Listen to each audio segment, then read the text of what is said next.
August 8వ తేదీన ప్రభు దగ్గరికి వెళ్ళిపోయాడు మన తండ్రి. ఆగస్టు 8, వినండి, మీకు తెలియాలి ఇవి. ఆగస్టు 8వ తేదీన ప్రభు దగ్గరకు వెళ్ళిపోయాడు.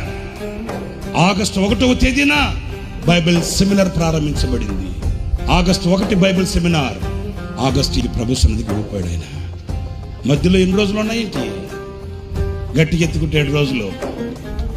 ఒకరోజు అంత స్పూన్ ఫీడింగ్, అప్పటికే అన్న శరీరం అంతా గుల్లైపోయింది, కరిగిపోయాడు.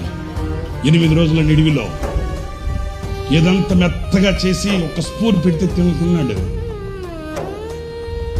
ఉదయాన్న నాకు కొంచెం తిన్న తర్వాత అందరం అక్కడే ఉన్నాం. పీల్చి అంటాడు, నన్ను బైబిల్ సెమినార్కి తీసుకుని వెళ్ళరా, నేను వాక్యం చెప్పాలి కదా. చూసారా, ఉన్నారండి పనివారు. ఎలాంటి పనివారు కావాలి? సేవలో సేనలో పనిచేసే పనివాడు కావాలి.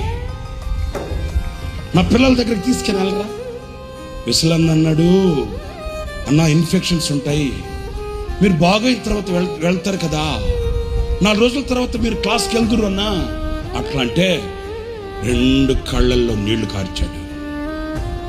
2 కళ్ళల్లో నీళ్లు కార్చి, రే నా పిల్లల్ని నేను చూసుకోకూడదా? నా పిల్లల్ని నేను చూడాలరా, నా పిల్లల్ని నేను చూడాలి.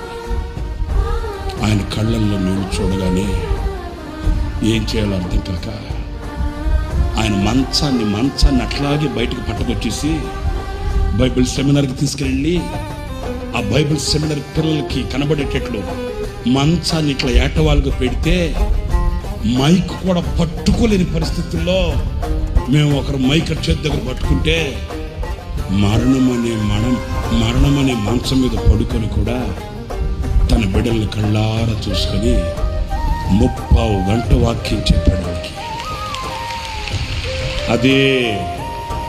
అదే ఆయన చివరి సందేశం.